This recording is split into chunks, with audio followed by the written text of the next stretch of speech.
नमस्कार।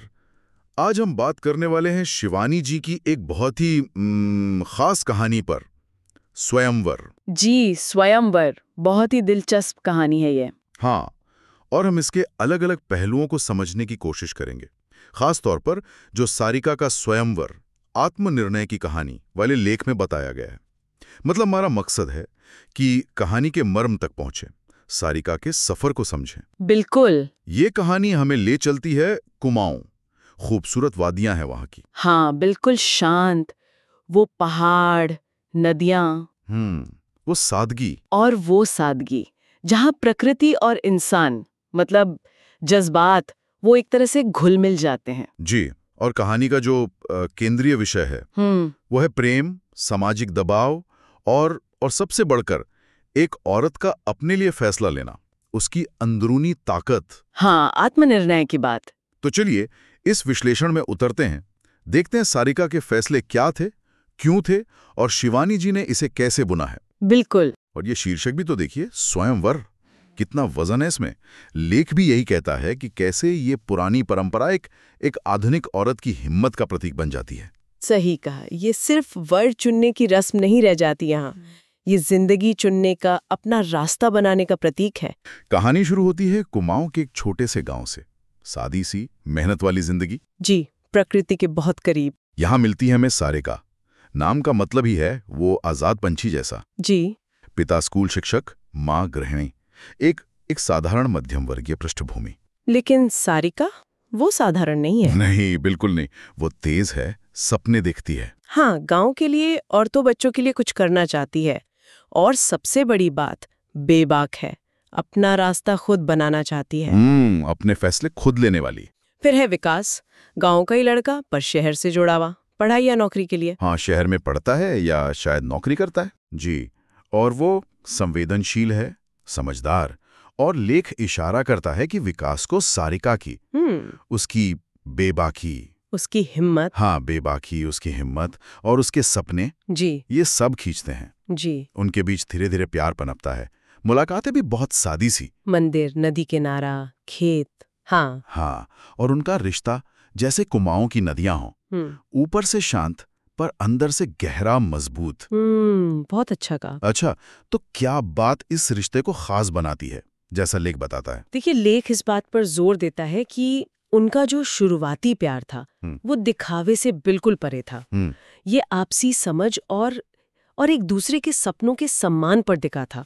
खासकर उस दौर के गांव में सारिका का ऐसे सपने देखना, मतलब औरतों के लिए, बच्चों के लिए। हाँ, ये अपने आप में बड़ी बात थी। जी, बहुत बड़ी बात। और विकास का उन सपनों को समझना, उन्हें सहारा देना, यही उनके रिश्ते की खासियत थी। जैसे प्रकृति गवाह हो, कोई बनावट नहीं। बिल्कुल सही कहा। ये सादगी और सपनों की साझेदारी, यही उनके रिश्ते की जान थी। पर कहानी तो आगे बढ़ती है। हाँ, मुश्किलें आती हैं। समाज की चुनौतियां, खासकर उस वक्त। विकास के परिवार को लगता है कि सारिका का परिवार उनके बराबर का नहीं है। वो वर्ग भेद वाली बात। हाँ, और फिर गांव की बातें, कानाफूसी, अफवाहें कि सारिका तो बस विकास को फंसाना चाहती है। बिल्कुल। और इन सब का असर सारिका के माँ बाप पर पड़ता है। वो डर जाते हैं, बेटी की इज्जत और शायद उसकी आजादी से भी थोड़ा असहज होते होंगे। हो सकता है। तो वो उसे विकास से दूर रहने को कहते हैं। जी। पर सारिका, क्या वो मान जाती है? उसका क्या रिएक्शन होता है? नहीं, यही तो सारिका का जो असली चरित्र है वो उभरना शुरू होता है। लेख भी इस बात को रेखांकित करता है। अच्छा। हाँ, माँ बाप की चिंता के बावजूद वो विकास से मिलती रहती है, शायद और भी छिपकर। ये सिर्फ जिद नहीं थी, ये अपने प्यार पर, अपने चुनाव पर उसका भरोसा था। ये उसके अंदर जो स्वयंवर की भावना थी ना, उसका पहला अंकुरण था। मतलब सामाजिक दबाव के खिलाफ खड़े होना। बिल्कुल। और फिर कहानी एक नया मोड़ लेती है। विकास को शहर में नौकरी मिल जाती है, अच्छी नौकरी। जी, और वो जाता है। हाँ, पर सारिका से एक वादा करके। वो लौटेगा, उसे अपने साथ ले जाएगा। एक नई जिंदगी का वादा। हाँ, सारिका इंतजार करती है। दिन, हफ्ते, महीने बीत जाते हैं। और विकास की चिट्ठियां कम होने लगती हैं। और फिर गांव में वो खबर आती है जो सारिका के लिए एक बड़ा झटका होती है कि विकास ने शहर में किसी अमीर लड़की से सगाई कर ली। हाँ, यहाँ कहानी एक बहुत ही अहम मोड़ पर पहुंच जाती है ना? बिल्कुल। ये सिर्फ दिल टूटना नहीं है, लेखक इसे सारिका के जीवन का पहला और शायद सबसे जरूरी स्वयंवर का क्षण मानता है। स्वयंवर, इस तरह से? हाँ, क्योंकि यहाँ स्वयंवर का मतलब बदल जाता है। ये किसी को चुनने या ना चुनने से बहुत आगे की बात है। ये अपने आत्मसम्मान, अपने सपनों, अपनी जिंदगी की दिशा चुनने का फैसला बन जाता है। कि मतलब कोई और तय नहीं करेगा कि उसकी जिंदगी कैसी होगी। एग्जैक्टली, न समाज, न वो धोखा देने वाला आदमी। तो इस स्वयंवर को इसे अमल में कैसे लाती है? उसका पहला कदम क्या होता है? उसका पहला कदम होता है इनकार। इनकार? हाँ, गांव में उसके लिए एक अधेड़ विधुर व्यापारी का रिश्ता आता है। शायद समाज की नजर में ये एक सुरक्षित विकल्प था। शायद परिवार ने भी सोचा हो। हाँ, परिवार दबाव डालता है, पर सारिका साफ मना कर देती है और अपने परिवार से कहती है, मैं अपनी जिंदगी का फैसला खुद करूंगी। वाह। लेख कहता है कि ये सिर्फ एक लाइन नहीं है, ये सारिका की आजादी का घोषणा पत्र है। सही बात है। और इसके बाद? इसके बाद वो गांव छोड़ देती है। गांव छोड़ देती है? हाँ, पास के कस्बे में जाती है, वहां एक छोटी सी नौकरी करती है, स्कूल में सहायिका या क्लर्क जैसी, और अपनी पढ़ाई जारी रखती है। अच्छा। ये भागना नहीं है, ये हारना नहीं है, ये आत्मनिर्भरता की तरफ उसका पहला कदम है। वो हालातों के आगे झुक नहीं रही, अपनी राह बना रही है। लेकिन कस्बे में उसका जीवन वो आसान तो नहीं रहा होगा। अकेले रहना, नौकरी, पढ़ाई। नहीं, जाहिर है संघर्ष तो था, मेहनत, अकेलापन, पैसे की कमी। लेकिन लेख बताता है कि ये संघर्ष उसे तोड़ता नहीं है, बल्कि तराशता है। हाँ, बिल्कुल, तराशता है। वो आत्मनिर्भर बनती है, अपने पैरों पर खड़ी होती है, और वो सपने जो उसने गांव में देखे थे उन्हें जिंदा रखती है। और फिर कई साल बाद कहानी में एक और मोड़ आता है। जी, विकास की वापसी। हाँ, विकास लौटता है, पर वो पहले वाला विकास नहीं है। नहीं, उसकी शहर वाली सगाई टूट चुकी है। वो खुद भी टूटा हुआ सा है, हारा हुआ सा। और वो सारिका से मिलता है। हाँ, माफी मांगता है, कहता है कि उसके बिना जी नहीं सकता। शायद उसे उम्मीद होती है कि सारिका पुरानी बातें भुलाकर उसे अपना लेगी। हाँ, शायद। लेकिन यहाँ कहानी का मेरे ख्याल से सबसे मजबूत पहलू सामने आता है। बिल्कुल। लेख भी इस मुलाकात को बहुत अहम मानता है, क्योंकि अब विकास का सामना उस पुरानी भोली सारिका से नहीं हो रहा। उसका सामना एक बदली हुई, आत्मनिर्भर, अपने जीवन का कंट्रोल अपने हाथ में रखने वाली सारिका से हो रहा है। और सारिका का जवाब, वो क्या कहती है? वो बहुत शांत है, पर दृढ़ है। वो कहती है, विकास, तुमने मुझे छोड़ दिया था, लेकिन मैंने अपने स्वयंवर को नहीं छोड़ा। मैंने अपनी जिंदगी खुद चुनी है। वाह। और यहाँ खास बात यह है कि वो उसे माफ कर देती है। मन में कड़वाहट नहीं रखती। अच्छा। लेकिन वो उसके साथ जाने से इनकार कर देती है। लेख के मुताबिक ये रोमांटिक सुलह पर उसके अपने उसूलों और आत्मसम्मान की जीत है। ये उस सोच को चुनौती देता है कि एक अकेली औरत अधूरी है, या उसे समाज के हिसाब से चलना ही पड़ेगा। ये वाकई बहुत शक्तिशाली क्षण है। वो सिर्फ इनकार नहीं करती, बल्कि अपने जीवन को एक नई दिशा भी देती है ना? बिल्कुल। वो गांव लौटती है। गांव वापस। हाँ, और वहां वो करती है जिसका सपना उसने हमेशा देखा था।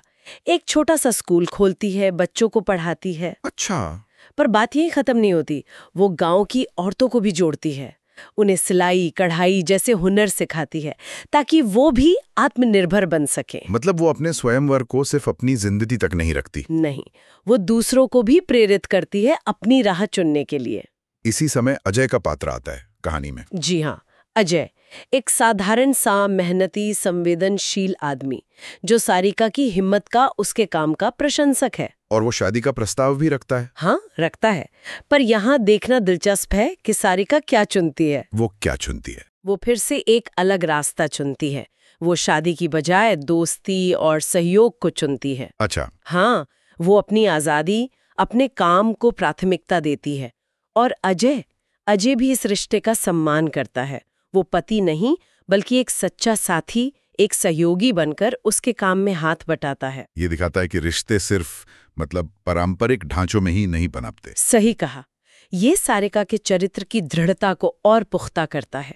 उसका स्वयंवर सिर्फ पुरुषों को ना कहना नहीं है। ये अपनी शर्तों पर जीना है, अपनी शर्तों पर रिश्ते बनाना है। लेख इशारा करता है कि शिवानी जी ने यहाँ पारंपरिक प्रेम कहानी के फ्रेम को तोड़ा है। हाँ, और एक ज्यादा गहरी, सार्थक मानवीय जुड़ाव की तस्वीर पेश की है। बिल्कुल। तो कहानी का अंत अंत कैसे होता है? क्या सारिका को वो सब मिलता है जो समाज एक पूरी जिंदगी के लिए जरूरी समझता है, जैसे परिवार, पति? देखिए, कहानी का अंत सुकून देने वाला है, पर पारंपरिक अर्थों में पूरा शायद नहीं। सारिका अपने स्कूल और महिला सशक्तिकरण के काम में लगी रहती है। गांव में बदलाव आता है, दूसरी औरतें प्रेरणा लेती हैं, आत्मनिर्भर बनती हैं, विकास भी गांव में है, स्कूल में मदद करता है। लेकिन सिर्फ एक सहयोगी की तरह। हाँ, बस एक सहयोगी। उनके बीच वो पुराना रोमांटिक रिश्ता नहीं है। तो क्या सारिका अकेली रह जाती है? लेख इस अंत को कैसे देखता है? लेख के नजरिए से सारिका अकेली नहीं है। उसे शायद वो पारंपरिक परिवार वाला ढांचा नहीं मिलता जिसकी समाज उम्मीद करता है, लेकिन उसे अपने काम में, उन बच्चों की आंखों में, उन आत्मनिर्भर बनती औरतों की मुस्कानों में एक गहरा संतोष मिलता है, एक सार्थकता मिलती है। उसका जीवन प्रेम से खाली नहीं है। नहीं, बिल्कुल नहीं। बस उस प्रेम का रूप अलग है, वो सामुदायिक है, रचनात्मक है। उसका स्वयंवर सफल हुआ है क्योंकि उसने अपनी खुशी अपनी शर्तों पर पाई है। और कहानी का जो आखिरी दृश्य है वो भी बहुत असरदार है। सारिका नदी किनारे बैठी है बच्चों और औरतों के साथ और कहती है, हाँ, जिंदगी में चाहे कितने ही तूफान आए, अपने स्वयंवर का हक मत छोड़ना, अपनी राह खुद चुनो। यहाँ स्वयंवर का मतलब पूरी तरह साफ हो जाता है। निश्चित रूप से ये सिर्फ एक प्रेम कहानी का अंत नहीं है। लेख इसे आत्मनिर्णय की, दृढ़ता की, सामाजिक बंधनों के खिलाफ एक औरत की जीत के तौर पर देखता है। और कुमाऊं की पृष्ठभूमि वो इसे और गहराई देती है। जी हाँ, शिवानी जी ने बड़ी सहजता से दिखाया है कि औरत की असली ताकत वो उसकी अपनी चुनी हुई राह में है, उसके आत्मसम्मान में है। तो सारिका की ये यात्रा ये हमें यही सिखाती है कि मुश्किल हालात में भी अपनी राह चुनना, अपना स्वयंवर करना, ये न सिर्फ मुमकिन है बल्कि आत्मसम्मान से जीने के लिए जरूरी भी है। और ये कहानी आज भी, मतलब आज के समय में भी उतनी ही प्रासंगिक है। ये हमें सोचने पर मजबूर करती है कि आज के दौर में जहां सामाजिक उम्मीदें और व्यक्तिगत इच्छाएं अक्सर टकराती हैं, खासकर महिलाओं के लिए, वहां अपने जीवन का स्वयंवर करने का, यानी अपनी राह खुद चुनने का क्या मतलब है। ये कितना चुनौतीपूर्ण है और कितना संभव है। हाँ, क्या समाज के तय रास्तों पर चलना ज्यादा आसान है या अपनी पगडंडी बनाने में ज्यादा सार्थकता है? इस सवाल पर सोचने के लिए ये कहानी एक बहुत अच्छी शुरुआत है। उम्मीद है सारिका की हिम्मत और शिवानी जी के लेखन की इस गहरी पड़ताल ने आपको भी सोचने और शायद प्रेरित होने का मौका दिया होगा।